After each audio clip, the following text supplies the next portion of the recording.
Bismillahirrahmanirrahim. Alhamdulillah nahmaduhu wa nasta'inuhu wa nastaghfiruhu wa nu'minu bihi wa natawakkalu alayhi wa na'udzu billahi min shururi anfusina wa min sayyiati a'malina.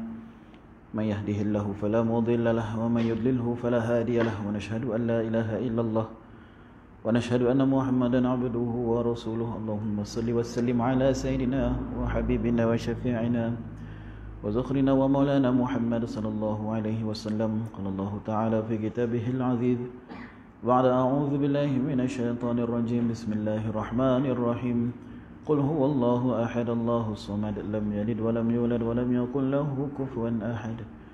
قال عليه الصلاة والسلام من قال لا إله إلا الله في آخر كلامه وجبت له الجنة أو كما قال عليه الصلاة والسلام صدق الله العلي العظيم صدق رسول الله صلى الله عليه وسلم.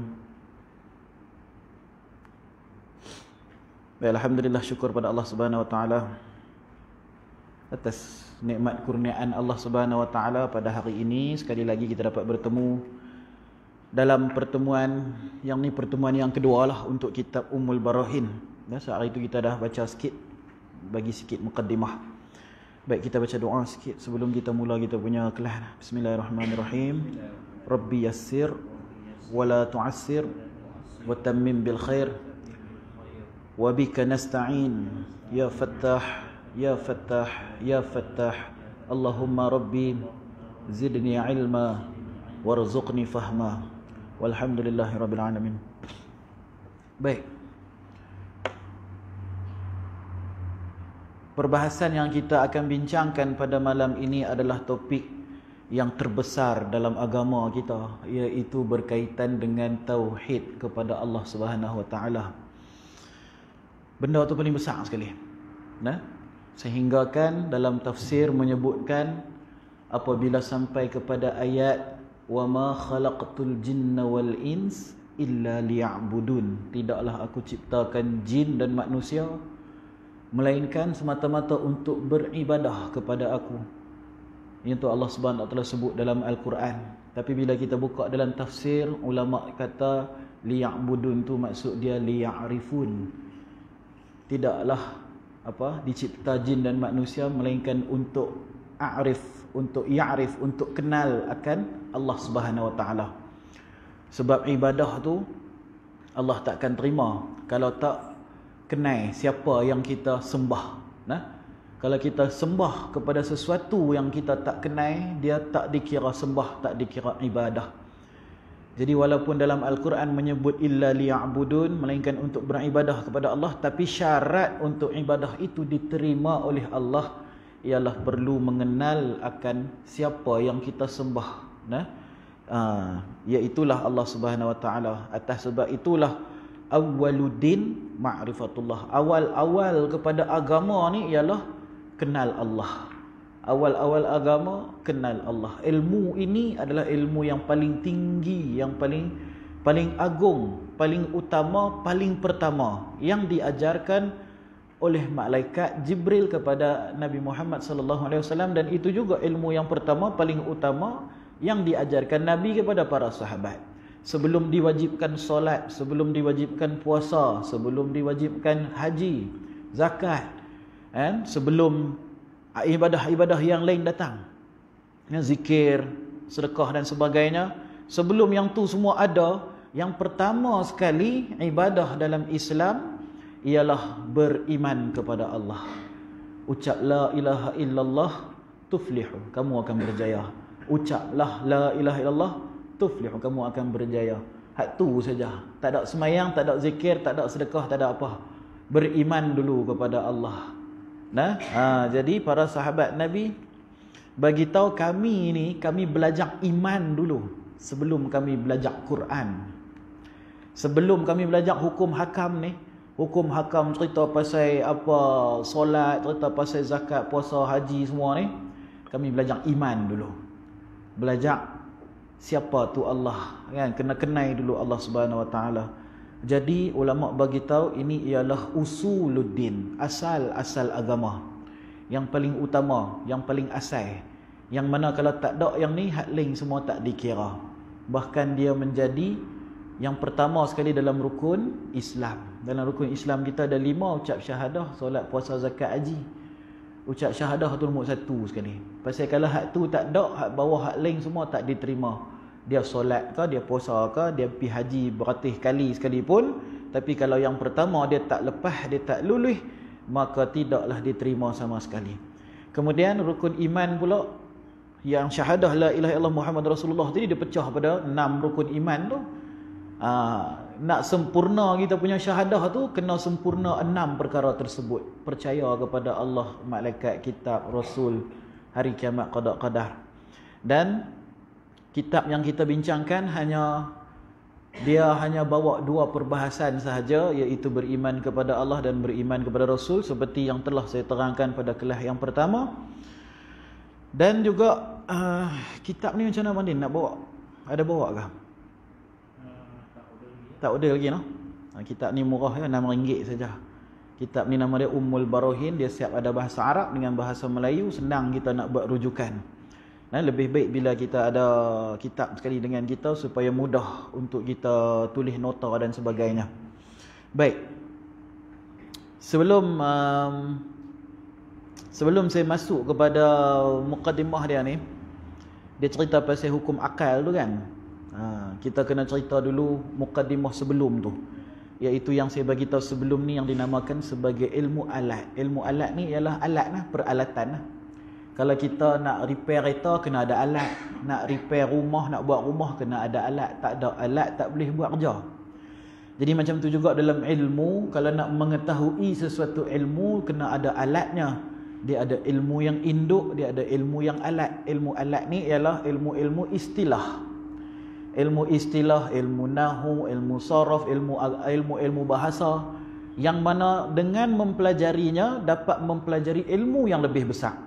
Contohnya ilmu alat kepada Al-Quran tu sendiri ialah bahasa Arab. Kalau tak belajar bahasa Arab, dia takkan boleh faham Al-Quran. Orang kata boleh baca ukuk terjemahan ya, tak sama, dia takkan sama. Dia takkan sama. Terjemahan tu dia terjemah saja, tapi makna tidak semesti seperti apa yang diterjemahkan. Contohnya dalam Al-Quran sebut Nabi Ibrahim, dia cakap apa? Ya abati, wahai ayahku. Kalau kita terjemah sebagai ayahku, Azar, nama dia Azar. Wahai ayahku, kenapa menyembah berhala? Dia dalam, kalau kisah Nabi Ibrahim yang kita baca ni, Nabi Ibrahim mempunyai seorang ayah, disebut ayah di situ. Sebab dalam Al-Quran sebut abati. Abati itu bapa. Bapakku, bapa kesayanganku. Abati. Kenapa menyembah berhala? Bapa kepada Nabi Ibrahim ni bukan saja menyembah berhala, tetapi buat berhala. Dia yang ukir berhala tu. Dia yang ukir tu. Ukir bagi cantik waktu jual, lepas tu orang pakat beli, bubuh di rumah, bubuh di mereka punya rumah ibadah dan sebagainya. Jadi dalam Al-Quran, dialog yang direkodkan oleh Allah Subhanahu Wa Taala, perkataan yang digunakan oleh Nabi Ibrahim alaihi salam ialah ya abati, wahai ayahku. Bila kita baca terjemahan, kita faham ayah dia, ayah Nabi Ibrahim ni, yang kafir, yang membuat berhala, menyembah berhala. Kalau kita baca terjemahan saja, tak mengaji bahasa Arab ni, tak mengaji bahasa Arab, tak tahu abati tu maksud apa. Yang kita tengok terjemahan kata ayahku, kita pun kata ni pok Nabi Ibrahim ni orang kafir. Maknanya Nabi Ibrahim ni dilahirkan daripada keluarga orang-orang kafir. Pok kafir, mak kafir kan, takkan mak beriman, pok kafir. Macam mana kan, dia tak kena. Pok kafir, mak pun kafir agak. Jadi nabi-nabi keluar daripada perut orang-orang kafir. Kita keluar daripada perut orang Islam, nabi-nabi keluar daripada perut orang kafir. Dari sudut akal cukuplah, dari sudut akal. Kena ke tak kena status tu? Dari sudut akal sahaja, status kita sebagai manusia biasa keluar daripada perut yang suci, perut orang Islam. Tiba-tiba mai kat Nabi, dia keluar daripada perut orang kafir yang menyembah berhala. Kena ataupun tidak pada akal kita. Sedangkan Nabi ini orang yang terpilih, manusia yang terpilih, yang suci, maksum. Tiba-tiba dia dilahirkan daripada perut seorang kafir. Tak kena pada akal. Habis itu takkan ayat Quran salah. Takkan ayat Quran salah. Buka terjemahan. Pasal buka terjemahan. Pasal tak belajar bahasa Arab. Pasal tak belajar tafsir. Cuba buka tafsir. Ngaji bahasa Arab. Kenai dulu apa tu abati. Apa abah ataupun ayah ni. Dalam bahasa Arab ni berapa banyak perkataan dia. Orang Melayu kita kata abah. Abah tu bahasa Arab juga. Daripada abati tadi tu lah. Abah. Kan? Abi. Kan? Ayahku. Abuya pun ayahku juga. Kan? Habis tu macam mana? Takkan Nabi Ibrahim secara akalnya keluar daripada perut orang tak beriman. Dalam masa yang sama, mustahil Al-Quran ni salah. Jadi macam mana nak bagi faham? Buka dalam tafsir, tengok apa ulama' kata. Ulama' bagi tahu yang Nabi Ibrahim sebut ya abati itu bukan pak dia, tapi itu bapa saudaranya yang bernama Azar. Bapa saudaranya. Bapa saudara Nabi Ibrahim itu seorang yang kafir. Seperti mana bapa saudara Nabi Muhammad sallallahu alaihi wasallam juga seorang kafir. Abu Lahab, Abu Talib mati dalam keadaan tak mengucap kalimah la ilaha illallah Muhammad Rasulullah. Abu Sufyan pun mula-mula kafir juga, lepas tu dia masuk Islam. Hamzah pun asalnya kafir, lepas tu dia masuk Islam. Membela Nabi SAW. Pakcik Nabi ada beberapa orang masuk Islam, ada beberapa orang tak sempat masuk Islam. Jadi bapa saudara kafir tu bagi seorang Nabi tidak menjejaskan kenabian dia. Tapi bapa kandung kafir tu masalah. Menjejaskan kemuliaan seorang Nabi. Tak boleh satu orang Nabi ni keluar daripada perut orang kafir. Orang kafir punya pernikahan tidak diiktiraf dalam Islam. Bermakna takkan kita nak kata Nabi-Nabi ni anak zina. Nah, dalam sebuah hadis dalam kitab Ibnu Katsir, tafsir Ibnu Katsir ada bagi tahu Nabi SAW dia nakalkan satu hadis daripada Nabi SAW, aku dilahirkan daripada pernikahan yang sah, daripada pak dia, moyang dia sampai ke atas. Semuanya daripada pernikahan yang sah. Semua orang beriman belaka. Semua daripada keturunan yang beriman belaka. Daripada Nabi Muhammad SAW sampai Nabi Ibrahim. Bahasa Nabi Muhammad ni cicit kepada Nabi Ibrahim AS. Semua beriman pada Allah. Termasuklah bapa pada Nabi Ibrahim AS. Dalam tafsir menyebut nama bapa Nabi Ibrahim, nama dia Tarikh bin Nahur. Tarikh bin Nahur. Ini yang disebut dalam kitab Qasasul Anbiya Ibnu Katsir dan juga tafsir Ibnu Katsir. Jadi pasal apa? Bila kita buka dalam terjemahan dia kata ayah, memang betul terjemahan dia ayah. Itu panggilan manja. Nabi SAW panggil Abu Talib Abi juga. Bapa aku. Buka dalam kitab sirah. Saya baca dalam kitab apa nama Syekh Ramadan Buti. Masa saya di Jordan dulu saya belajar kitab Syekh Ramadan Buti tu. Apa nama dia? Fiqh sirah kah? Fiqh sirah kot. Buka dalam kitab tu ada dialog Nabi SAW bersembang dengan Abu Talib. Dia pun memanggil Abu Talib sebagai Abi. Dan Abu Talib memanggil Nabi Muhammad SAW sebagai Ibni. Ibni itu maksud dia anakku. Betul terjemahan dia betul dah. Tapi pasal kita tak mengaji tafsir, tak mengaji bahasa Arab, tak mengaji ilmu-ilmu alat, maka kita tak faham makna daripada Quran itu sendiri. Rosak. Kan? Jadi yang kafir itu bapa saudara Nabi Ibrahim AS. Yang bapa kandung dia beriman kepada Allah Subhanahu Wa Taala. Dalam bahasa Arab, abi ini boleh digunakan untuk ayah kita dan juga ayah saudara kita dan ke atas. Tok kita pun kita boleh guna perkataan abi. Tok. Dia daripada keluarga pak kita, adik-beradik dia. Lepas tu atas tu tok, adik-beradik tok, semua di atas tu semua boleh pakai abi. Dalam Al-Quran juga ada menyebut abana, bapa-bapa kami, menunjukkan ianya adalah nenek moyang kepada kita. Jadi disebut abana, abi juga. Nenek moyang kepada Nabi Muhammad sallallahu alaihi wasallam.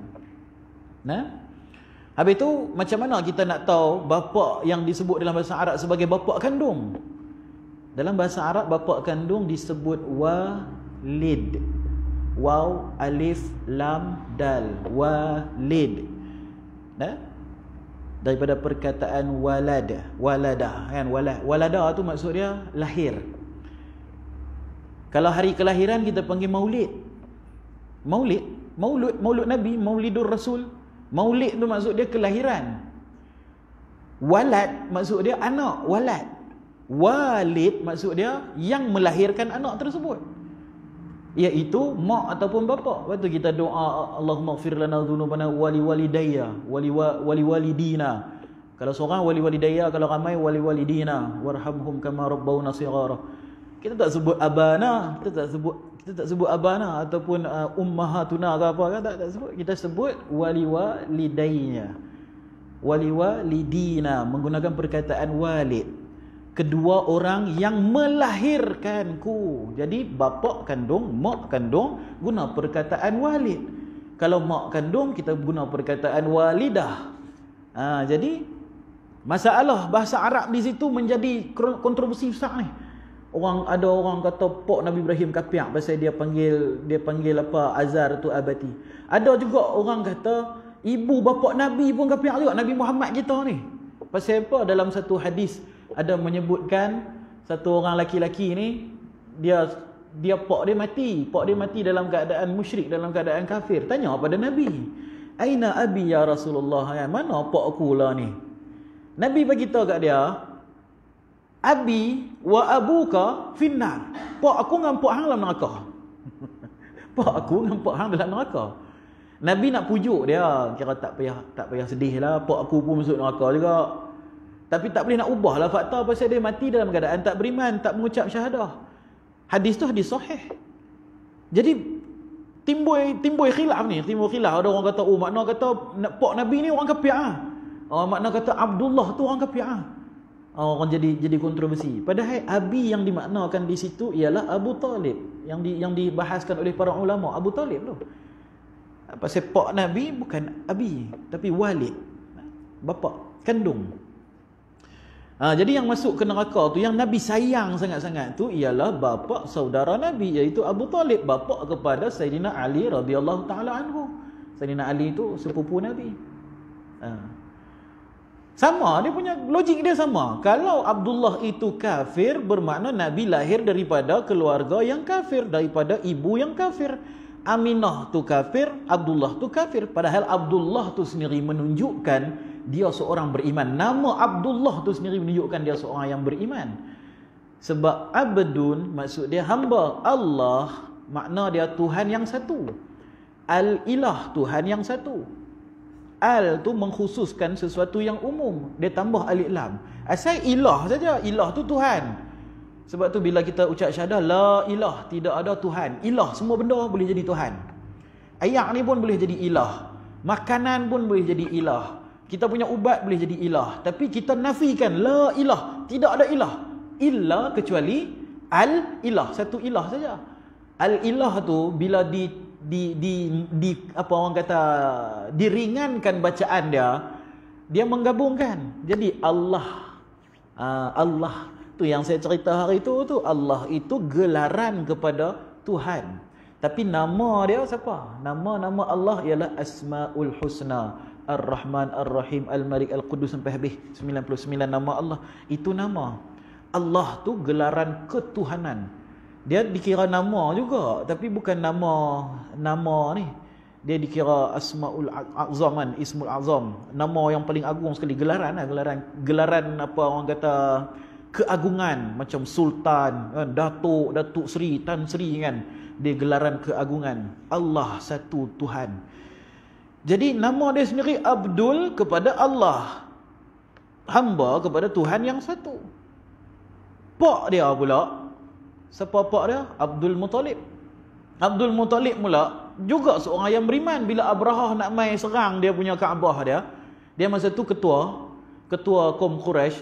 Abrahah daripada Yaman nak mai serang Kaabah. Dia kata serang kan, dia berdoa kepada Allah, aku bukan milik aku, Kaabah ni bukan aku jaga, Allah yang jaga. Nak serang. Abrahah mai dengan tentera bergajah dia. Bila dia mai, Abdul Muttalib pun semua buat tak tahu saja. Mai. Depa mai, terus Allah hantar burung ababil. Ababil kan. Ada surah Al-Fil tu, alam tara kaifa fa'ala rabbuka bi ashabil fil. Tak tengok ke apa yang berlaku kepada ashab Al-Fil, kepada orang-orang yang menaiki gajah. Itu tentera Abrahah. Dia main nak serang di zaman tok Nabi. Abdul Muttalib pak kepada Abdullah. Beriman pada Allah tu. Dia doa ke Allah supaya Allah pelihara ni. Lepas tu mai Allah hantar burung ababil bawa apa api tu. Pum, bagi dekat apa? Gajah tu. Tentera bergajah, habis lagu tu saja.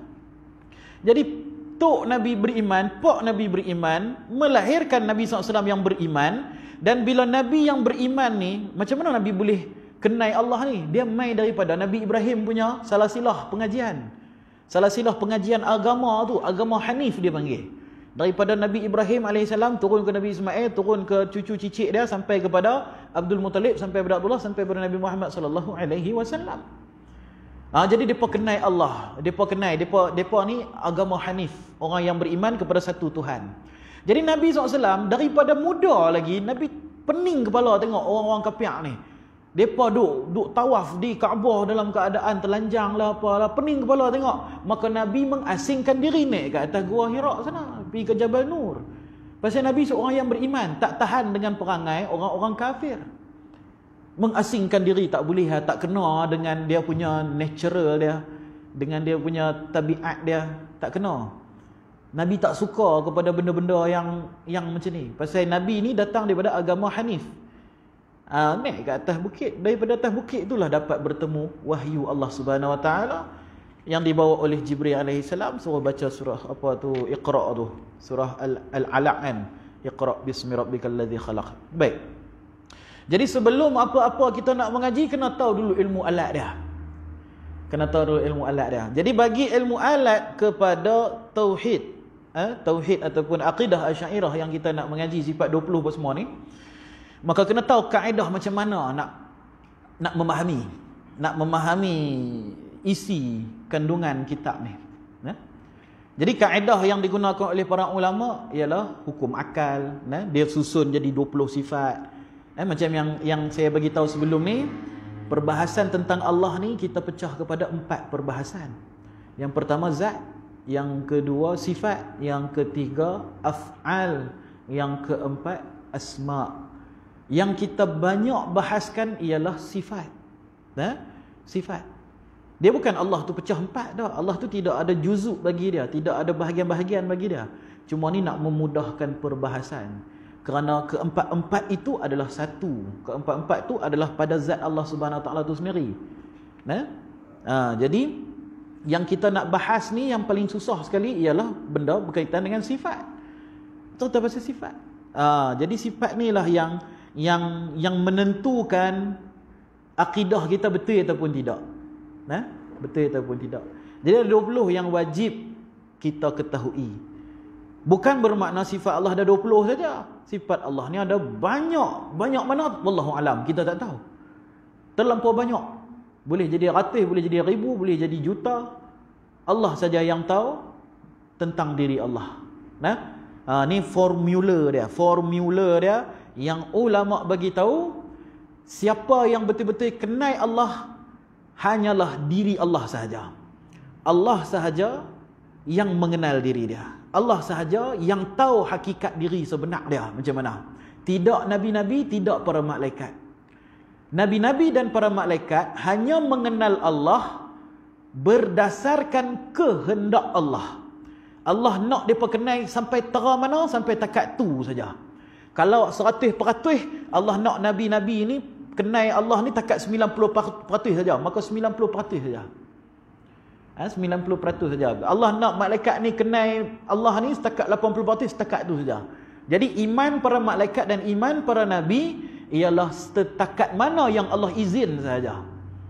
Yang mengenal Allah secara hakikat 100% ni hanya diri Allah Ta'ala sahaja.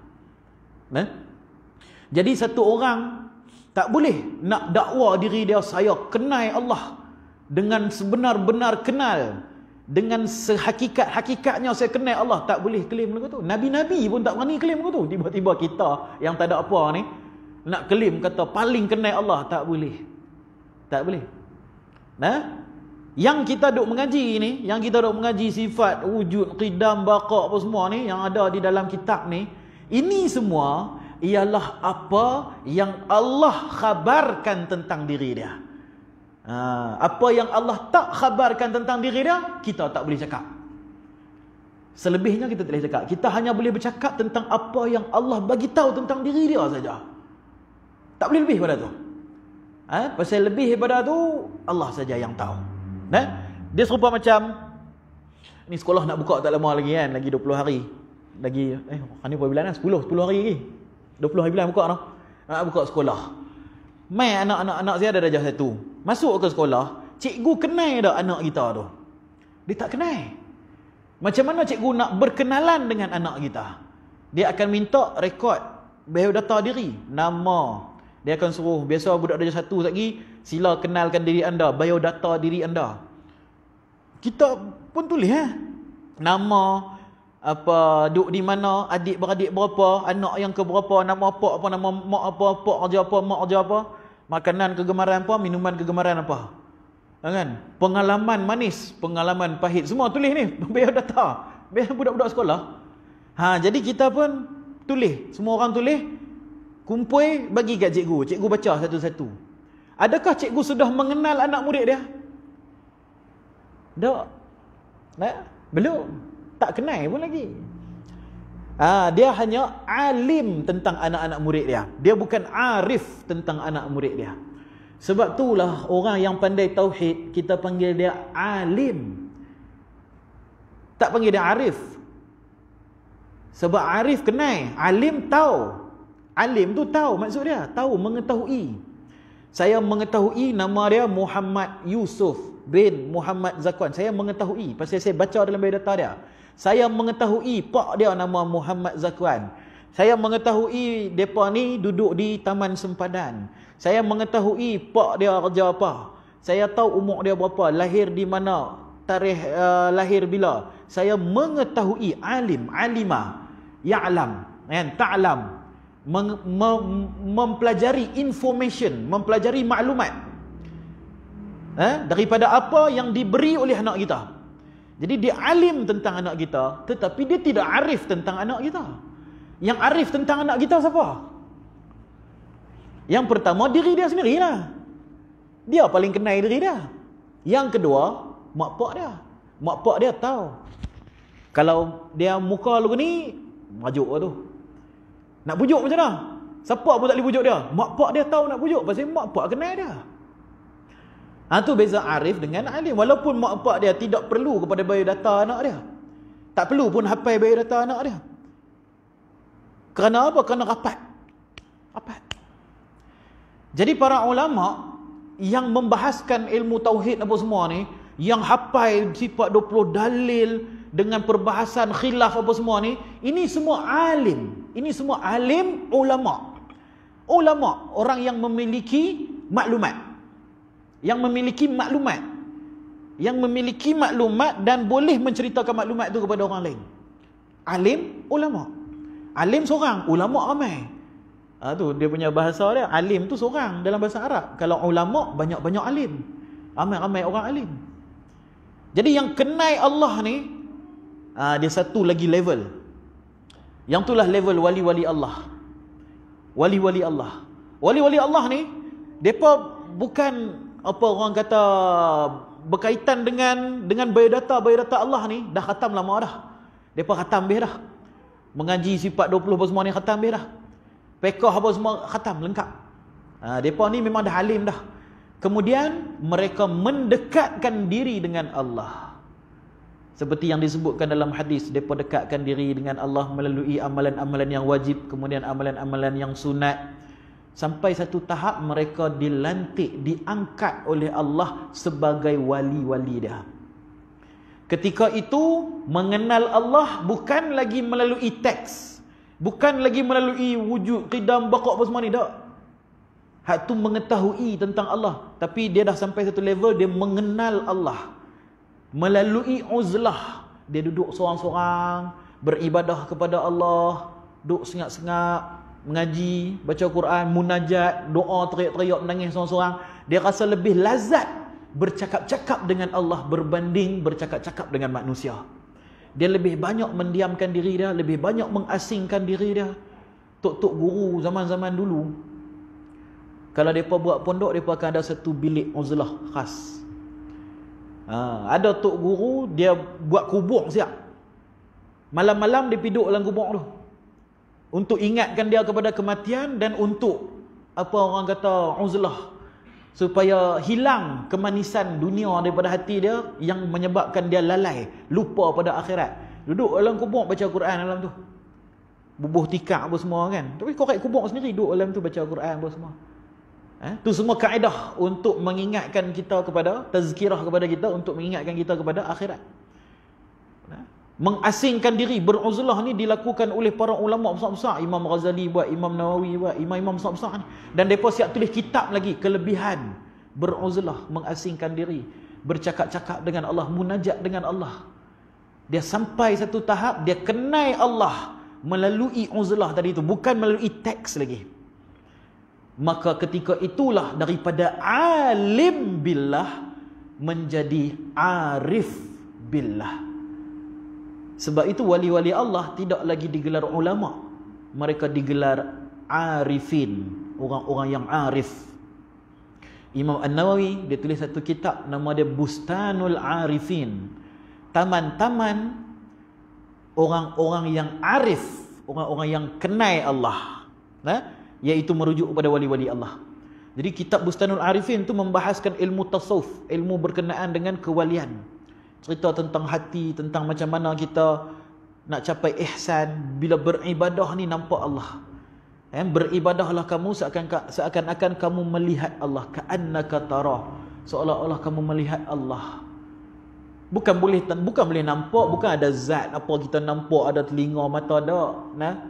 Maha suci Allah daripada menyerupai makhluk. Nanti kita mengaji dalam bab mukhalafatul lil hawadis, yang Allah ni tidak sama dengan mana-mana makhluk, tidak mempunyai tangan, mata, telinga, lidah, hidung, apa semua, darah, orat, ayat liuk semua tak ada. Bahkan tidak ada arah kiri kanan atas bawah, semua tak ada. Kerana semua itu adalah ciptaan Allah Subhanahu wa taala. Jadi yang kita nak mengaji sekarang ni hanyalah biodata Allah yang Allah sendiri bagi tahu di dalam Al-Quran, dan para ulama menyusun memudahkan kita. Kalau tak susah. Seketui Quran tu, senaskah Al-Quran tu kita nak kena cari satu-satu. Mana sifat Allah, ayat ke berapa, ayat ke berapa. Ada berapa ribu muka surat. Berapa ribu ayat, berapa ratus muka surat, berapa ribu ayat, nak kena selak satu-satu. Pasal dalam Quran ni ceramah kan, dia bukannya satu bab macam kitab yang kita duk mengaji di sekolah. Kalau kitab mengaji di sekolah dia lengkap tersusun. Mula-mula bab taharah, wuduk, lepas tu pasal najis, pasal ayak mustakmal ke, bukan najis ke, ayak tahur ke, kan? Dia tersusun elok. Habis saja bab taharah, masuk bab solat. Habis bab solat, masuk bab zakat. Lepas tu masuk bab puasa, lepas tu masuk bab haji. Tersusun elok. Tapi Al-Quran tidak begitu. Al-Quran ni dia ceramah lah. Mula-mula cerita pasal iman, lepas tu cerita pasal Yahudi, lepas tu cerita pasal Kristian pula, lepas tu cerita pula pasal Nabi Musa, lepas tu cerita pasal Fir'aun, lepas tu sambung pula cerita Nabi Nuh. Dia berceramah. Jadi kalau kita nak pakai Quran buat mengajak untuk satu silibus, dia jadi susah. Maka para ulama memudahkan kita. Depa asingkan, depa tolong asingkan. Okey, bab sirah kita buat satu kitab, ambil daripada Quran. Bab fiqh ibadah, ambil satu bab. Kan? Depa ambil, depa buka Quran tu sepenuhnya, buat keluar semua. Bab fiqh satu. Lepas tu bab tauhid buat satu kitab.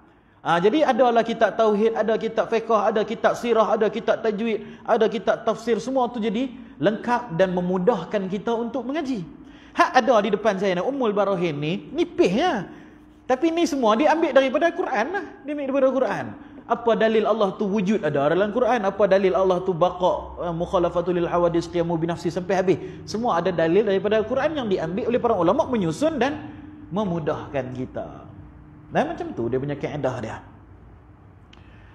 Jadi yang kita mengaji adalah biodata Allah yang Allah bagi tahu kepada kita.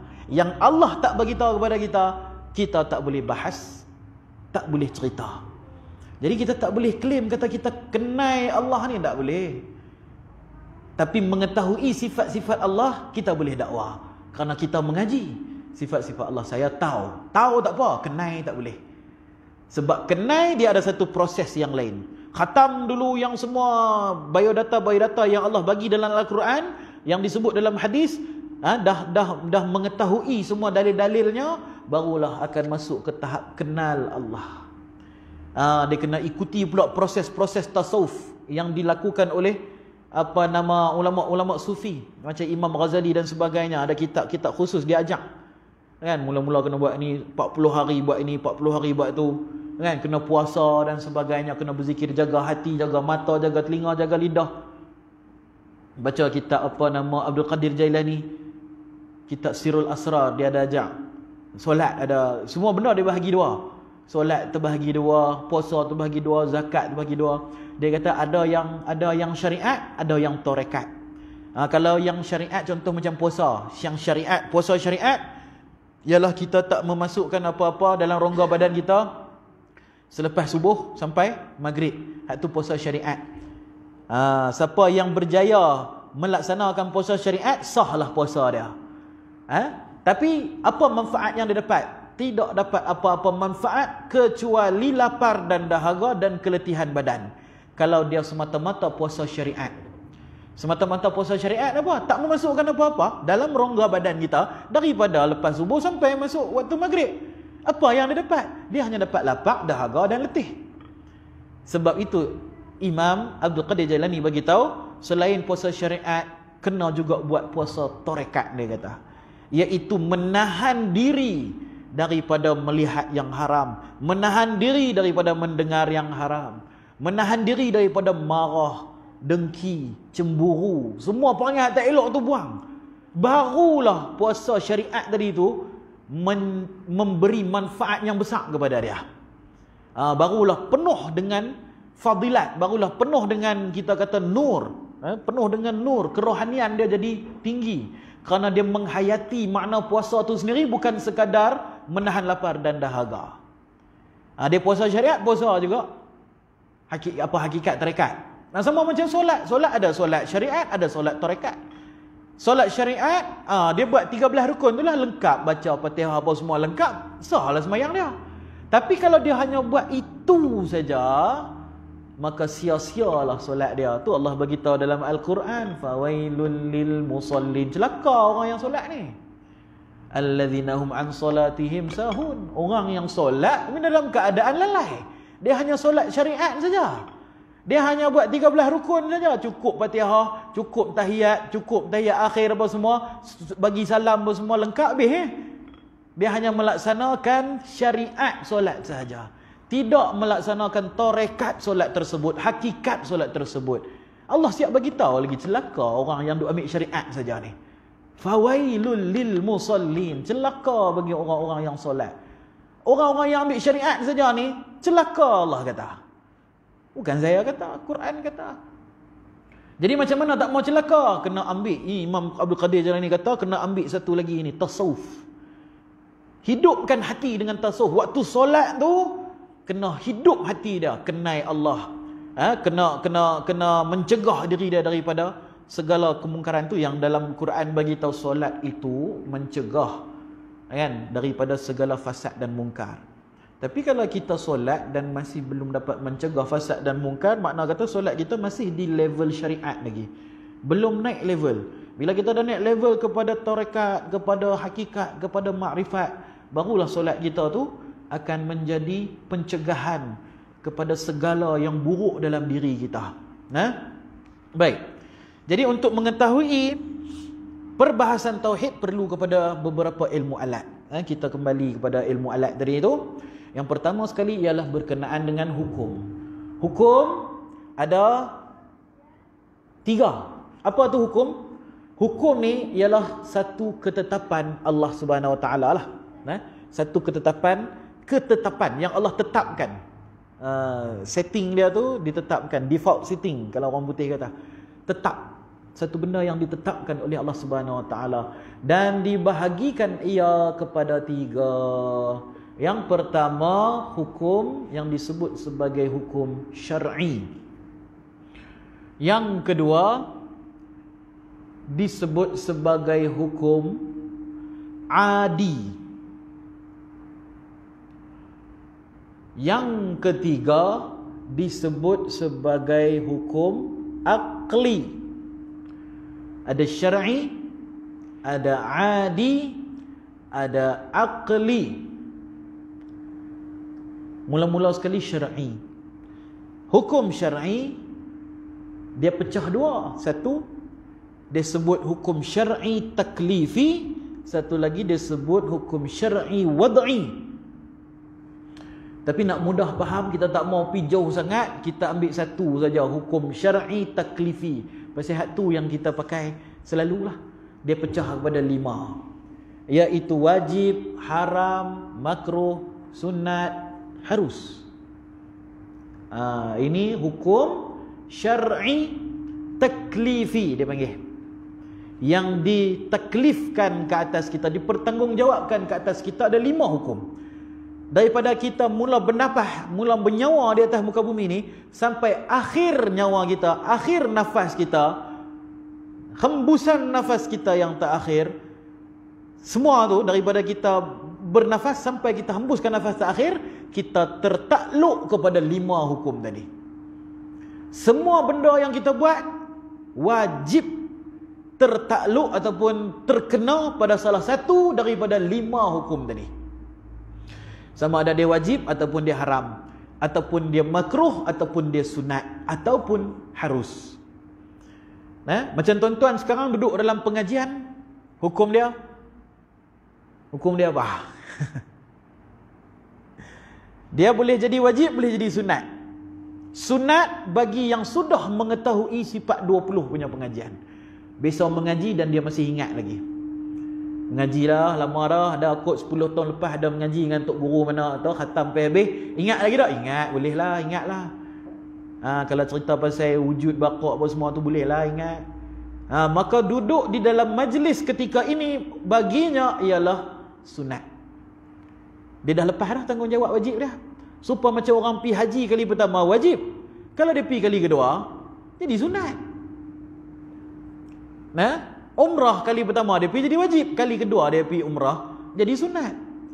Jadi mengaji ilmu tauhid kali pertama wajib, kali kedua jadi sunat. Tapi jadi wajib balik kalau dia mengaji kali pertama, lepas tu kali kedua dia lupa. Kalau dia lupa, tak ingat apa ni, apa baqa, apa benda baqa, tak bisa dengar pun, kan, dia lupa habis. Wujud qidam baqa semua lupa habis, tak ingat apa dah ni. Maka wajib bagi dia untuk duduk semula dalam pengajian ilmu fardu ain tersebut. Bagi yang dah tahu sunat, yang tak tahu wajib. Sekali kita pergi habis apa semua, kita pergi makan sembang apa semua. Makan sembang, apa hukum dia? Harus. Tapi bila kita makan berjemaah, jadi sunat. Pasal makan berjemaah tu sunnah Nabi. Jadi kalau kita niat makan berjemaah ni sebagai satu ibadah, sebagai satu nak ikut sunnah Nabi, dapat pahala sunat. Tapi kalau dia tak niat, dia jadi harus sahaja, jadi adat sahaja. Jadi kehidupan kita ni tidak akan lari daripada salah satu daripada 5 hukum taklifi. Kenapa dipanggil taklifi? Taklif tu maksud dia tanggungjawab. Taklif maksud dia tanggungjawab.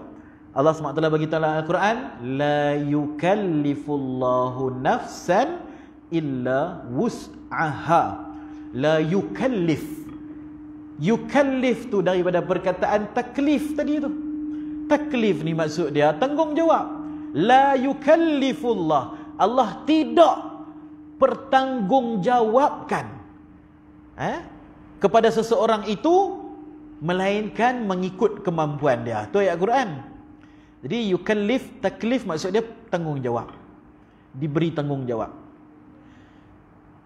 Jadi sebab tu bila kita buka kitab fiqh, dia akan ada perbahasan berkenaan dengan mukallaf. Mukallaf, bisa dengar kan mukallaf? Mukallaf tu daripada perkataan taklif tadi. Siapa orang yang mukallaf? Dan siapa orang yang tidak mukallaf? Saya ada anak umur setahun setengah. Dia mukallaf ke tak mukallaf? Tidak mukallaf. Kecil lagi, akal tak apa nak ada lagi. Kan? Tak boleh berdikari. Bahasa Melayu sebut berdikari, daripada perkataan berdiri atas kaki sendiri. Kalau Indonesia sebut mendiri. Mendiri itu apa? Mandi sendiri. Budak kalau dah boleh mandi sendiri, dia berdikari lah tu. Betul tak? Kalau masih mandi, kita nak kena tengok, takut tenggelam ke, takut lemah dengan shower tu ke. Makna kata budak lagi, belum taklif, belum mukallaf lagi. Budak lagi. Tak boleh basuh berak sendiri, tak boleh kencing sendiri. Dia masih budak lagi, belum mukallaf lagi lah. Tak boleh kita nak taklifkan kat atas dia. Bila dia dah mula berdikari, maka dia menjadi seorang yang mukallaf. Okey, kalau dia ni hilang akal, dia gila. Dia gila, tak sioman. Mukallaf ke tidak? Tidak mukallaf. Jadi sebab tu dalam Islam, mukallaf ni dia ada syarat-syarat dia lah. Dia merdeka, dia berakal, maknanya dia tak gila. Dia bukan tak sioman, dia bukan 3 suku, dia bukan ada masalah mental, dan dia juga dah balik. Dah balik.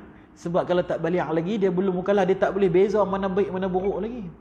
Bila lengkap ni, dia merdeka, kira dia bukan hamba pada siapa-siapa, akal dia sempurna dan dia balik, dia mukallaf. Ketika itulah yukallifullah, Allah taklifkan ke atasnya tanggungjawab syariat Allah, maka ditaklifkan ke atasnya 5 hukum tadi. Dia buat apa pun kena 5 hukum tadi itu. Kan, wajib, sunat, haram, makruh, apa nama satu lagi? Haram lah. Wajib, makruh, sunat, haram, harus. Jadi sebab tu dinamakan hukum taklifi. Sebab orang yang tidak mukallaf tidak terkena 5 tadi tu. Orang gila, dia tak semayang, tak berdosa. Dia makan khinzir, tak berdosa. Dia minum arak, tak berdosa. Dia bunuh orang, tak berdosa. Kan? Tiba-tiba dia main, dia buh nampak kat kita, tak berdosa. Kita pergi buh nampak kat orang tiba-tiba, berdosa lah. Haram lah. Tapi dia kalau dia pukul kita, tak ada apa. Tak berdosa, pasal dia gila. Tidak taklif ke atas dia. Dalam hadis sebut apa? Diangkat pena, diangkat qalam. Rafa'al qalam, kan? Diangkat qalam daripada orang yang tidur sampai dia bangun, kepada budak kecil sampai dia balik, dan kepada orang yang gila sampai akal dia datang balik. Jadi kalau orang tidur terlepas main subuh, tak berdosa bagi dia, pasal dia hilang akal. Tapi kalau dia sengaja tidur 10 minit lagi nak subuh, memanglah tak boleh bangun, nak tu berdosa. Ataupun dia yakin kalau dia tidur mesti tinggal subuh, itu berdosa. Sengaja tidur supaya dia boleh tinggal sembahyang subuh, tu berdosa. Tapi kalau dia tidur pukul 10 malam, pukul 12 malam, tiba-tiba terlajak bangun-bangun 7.30, Allahu Akbar, tertidur nyenyak sangat, tak berdosa bagi dia, pasal dia tidak mukallaf ketika itu, tak taklif kat atas dia. Tu hukum syar'i. Kemudian hukum adi. Hukum adi itu ialah sesuatu yang Allah cipta, tak ada benda lain yang boleh mencipta selain daripada Allah. Sesuatu yang Allah cipta secara berulang-ulang. Secara berulang-ulang, daur, dia berulang-ulang. Dia, Allah menetapkan ciptaan dia, kalau buat macam ni jadi macam ni, buat macam ni jadi macam ni. Dia jadi satu peraturan, satu tertib. Contohnya, saya angkat mas ni, saya lepas, jatuh. Saya angkat lagi, lepas, jatuh. Saya angkat lagi, lepas, jatuh. Saya angkatlah juta kali sekalipun, dia tetapkan jatuh, kerana ini ketetapan Allah dalam hukum adi, hukum adat. Allah yang buat ni, Allah yang buat bagi dia jatuh, naik jatuh, Allah yang gerakkan tangan apa semua ni. Ni semua Allah buat belakang. Tapi ada benda yang Allah buat secara adat, dijadikan hukum adat kepada manusia. Contoh, bila kita dahaga kering tekak ni, kita minum air, secara adatnya lega tekak kita. Bila kita lapar, kita makan nasi, secara adatnya perut kita kenyang. Tapi semua tu adalah ciptaan Allah. Untuk apa Allah wujudkan hukum adi ni? Dia ada dua maksud, ada dua sebab kenapa Allah wujudkan hukum adi. Yang pertama adalah untuk menguji manusia, menguji kalimah syahadah kita. Menguji kalimah syahadah kita. Pasal kalimah syahadah ni ialah kalimah sumpah, tuan-tuan. Kalimah sumpah setia. Sumpah setia. Bai'ah. Sumpah setia ni. Kalimah sumpah setia bahawa tidak ada ilah melainkan Allah. Tidak ada ilah. Ilah ni apa? Selain terjemahan dia Tuhan, Ilah juga bermakna sesuatu yang mampu memberi kesan. Apa-apa yang boleh bagi kesan. Bila kita minum air, hilang dahaga, bagi kesan tak air ni? Bagi kesan. Betul ya, bagi kesan. Jadi ni ilah kita lah. Betul? Dia jadi lagu tu. Jadi bila mai Rasulullah sallallahu alaihi wasallam, Nabi suruh nafi la ilah. Air ni mana ada kuasa. Lepas itu saya minum hilang dahaga. Memang itu hukum adi, itu hukum adat. Bila minum, Allah yang hilangkan dahaga tu. Serupa macam kita makan ubat baik. Ubat tu ilah kita lah jadinya. Kita duk kata makan ubat ni bagus ni, makan ubat terus sembuh. Makan ubat ni terus sembuh. Bermakna kita berilahkan ubat tersebut sebagai asyafi, penyembuh. Penyembuh ni satu saja, Allah ya. Dalam Asmaul Husna menyebut nama Allah itu Asy-Syafi, yang Maha Penyembuh. Tiba-tiba kita bagi title Asy-Syafi tadi tu pada ubat. Pada ubat, pada vaksin, pada benda-benda yang merawat kita. Tu semua bukan syafi, bukan penyembuh. Sebab tu kita kena nafi dalam hati kita. Ubat tak ada kuasa, vaksin tak ada kuasa. Ubat minyak gamat pun semua tak ada kuasa. Ubat herba ke ubat apa ke, semua tak ada kuasa. Itulah penafian, itu kalimah la ilah tu, nafi. Bukan buang, bukan tak pakai. Pakai. Tapi nafi dalam hati. Makan Panadol, bismillah, Allah bagi sembuh. Itu cara dia. Minum air, bismillah, Allah hilangkan dahaga.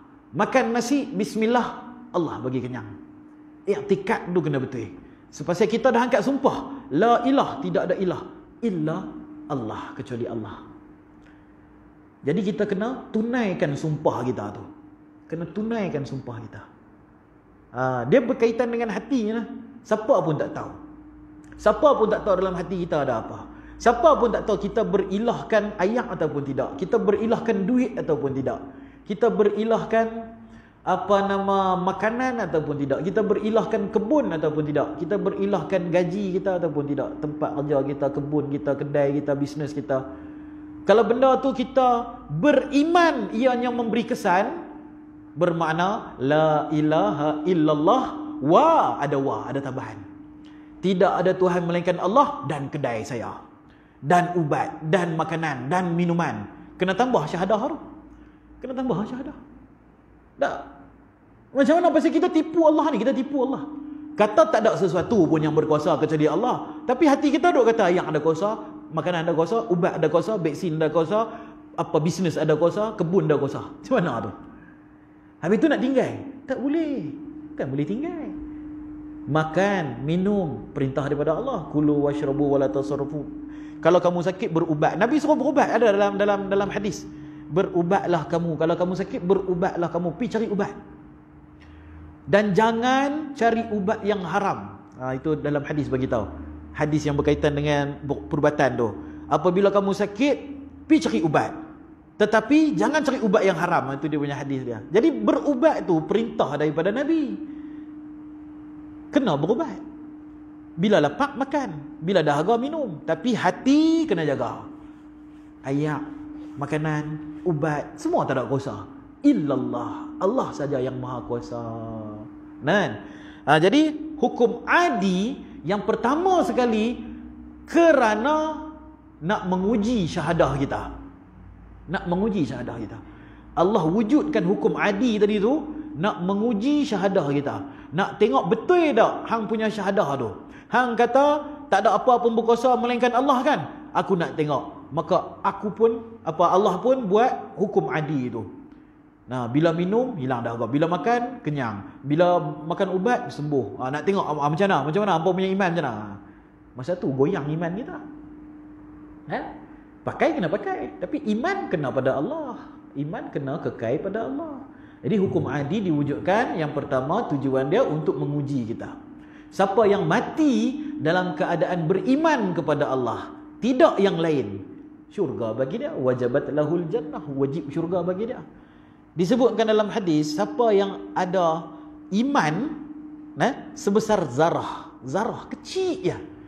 Halui ya. Zarratin. Kecil ya zarah. Dia ada iman sebesar zarah. Dia mati dalam keadaan macam tu, Allah bagi syurga kepada dia yang luasnya 10 kali ganda dunia kita.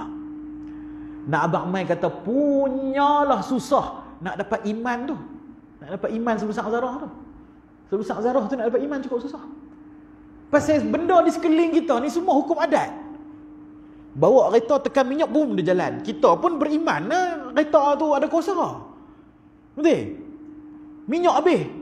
Kita pun beriman petrol tu boleh gerakkan kereta kita. Pergi kat petrol. Habis tu macam mana nak buat? Takkan tak pergi buah petrol, kena bubuh. Hati yang kena jaga.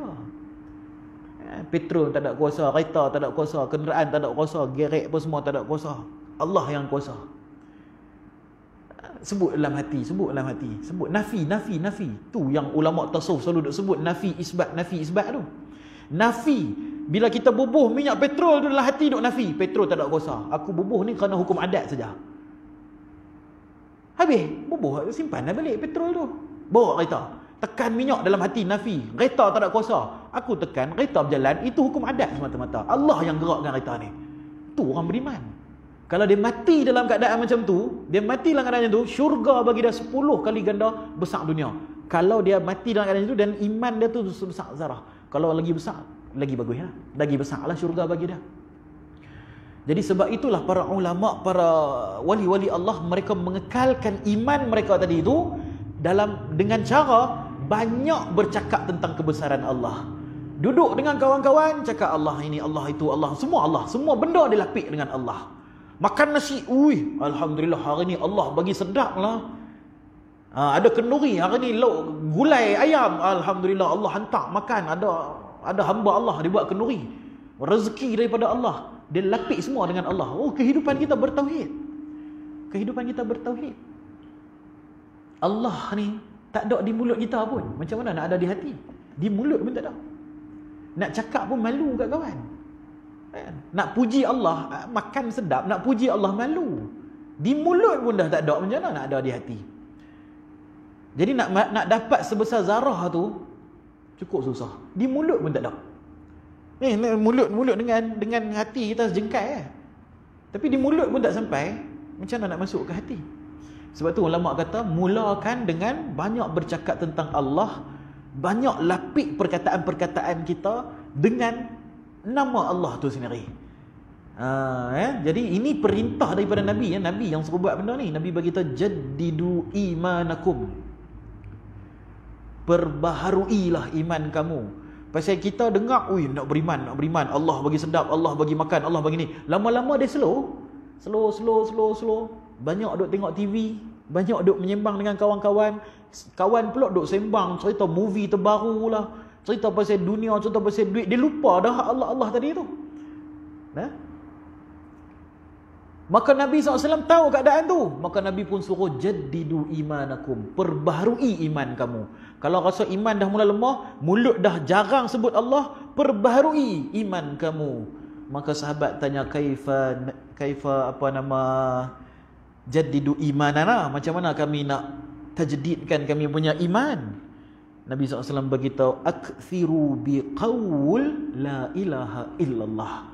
Perbanyakkan perkataan nafi isbat. La ilah dan illallah. Hak ni tak ada kuasa, Allah saja yang berkuasa. Hak tu tak ada kuasa, Allah saja yang berkuasa.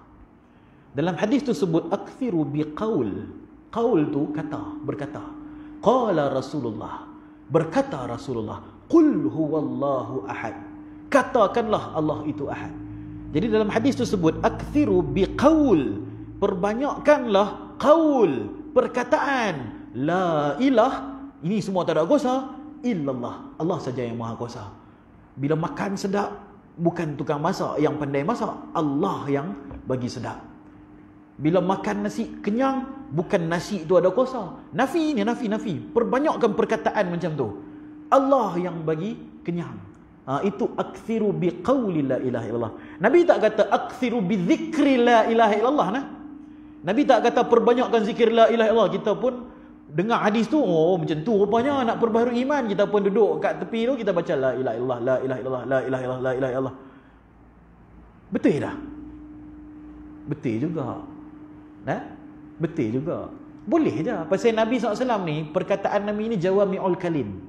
Ada ulama menafsirkan hadis tadi, selain daripada nafi isbat, selain daripada kita menafikan semua selain pada Allah dan hanya isbat Allah saja Maha Kuasa, juga ulama kata perbanyakkan zikir la ilaha illallah. Sekurang-kurangnya sehari 200. Lepas subuh ke apa ke, duduk menghadap kiblat, ada ayat semayang ni baca la ilaha illallah, la ilaha illallah, buat tahlil tu. Kita ni masyarakat Melayu ni tak lekang ni dengan tahlil. Pasal fadilat menyebut la ilaha illallah tu cukup besar. Jadi selain kita bercakap tentang Allah dengan kawan-kawan kita, bercakap tentang Allah dengan adik-beradik, anak-anak kita, zikir la ilaha illallah sekurang-kurangnya satu hari 200. Banyakkan zikir la ilaha illallah, la ilaha illallah. Tapi kalau dia rasa zikir saja sudah mencukupi, tak payah nak nafi isbat, tak payah cakap pasal Allah, hak tu salah. Hak tu salah. Hadis tadi tu makna dia bukan macam tu. Bukan dengan banyak zikir sagi terus dapat iman tu, dak. Iman ni dia mesti melalui percakapan harian kita tu, kena perbanyakkan bercakap nafi dan isbat. Sebab ini yang ditunjukkan oleh Nabi dan para sahabat. Cakap tentang Allah, cakap tentang Allah, cakap tentang Allah, bercakap tentang Allah. Allah kuasa, makhluk tak ada kuasa. Allah kuasa, makhluk tak ada kuasa. Jadi itu hukum adat. Yang pertama adalah untuk menguji manusia. Nak menguji kalimah syahadah kita. Betul ataupun tidak kita punya sumpah kepada Allah. Yang kedua, kenapa hukum adat diwujudkan? Adalah untuk memudahkan urusan kita semua. Kalau tak ada hukum adat, pening kepala. Pening kepala. Hari ni minum ayak, hilang dahaga. Esok minum ayak, tak hilang dahaga. Pasal hukum adat berubah-ubah. Hukum tu tak jadi adat, dia jadi berubah. Kan? Hari ni minum ayak, hilang dahaga. Esok minum ayak, tak hilang dahaga. Jenuh kita mencari, nak buat apa pula ni? Nak buat apa? Makan pasiak pula. Makan pasiak hilang dahaga. Makan pasiak hilang dahaga. Hari kedua makan pasiak hilang dahaga. Hari ketiga makan pasiak tak hilang dahaga. Dah sudah nak kena cari apa pula ni? Try makan daun tengok, hilang dahaga. Makan daun pula hilang dahaga. Bila hukum tu tidak diadatkan, tidak ditetapkan oleh Allah, jadi caca merba hidup kita, haru biru habis. Segala restoran tak boleh buka, hospital tak boleh buka. Pasal hospital tiap-tiap hari ubat berubah. Kan?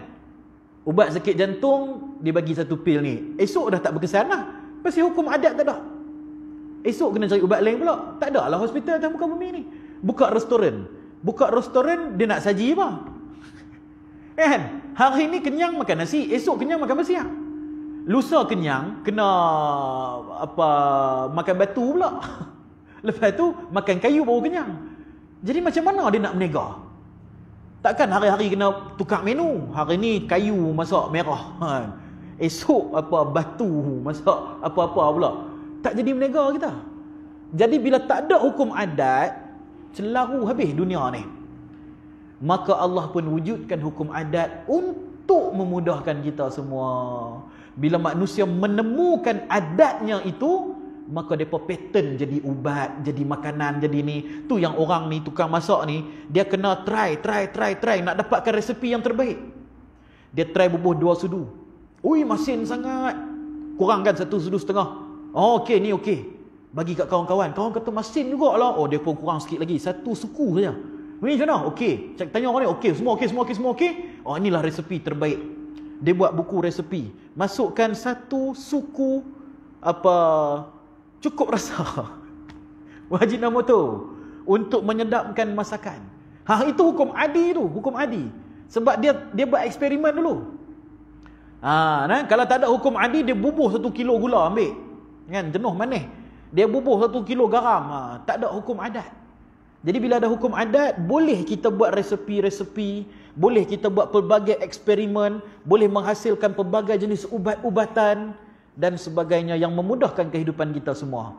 Hanya sahaja kita yang kena jaga kalimah syahadah kita, la ilaha illallah Muhammad Rasulullah. Tidak ada yang berkuasa melainkan Allah. Ubat ke apa ke, semua tak ada kuasa. Tapi kena makan ubat kalau kita sakit, kerana itu perintah daripada Nabi SAW. Carilah ubat. Jangan cari ubat yang haram, Nabi SAW bagi tahu. Cari ubat banyak, kan? Baik. Itu hukum adi nombor 2. Jadi hukum syar'i nombor 1, hukum adi nombor 2. Kemudian yang ketiga hukum akli. Hukum akli inilah yang disebut di dalam kitab ini. Alhamdulillah wassalatu wassalamu ala Rasulillah. I'lam anna al-hukm al-aqliyya yanhasiru fi thalathati al-aqsam, wujub wa istihalah wa jawaz. Akli itu hukumnya terbahagi kepada salas.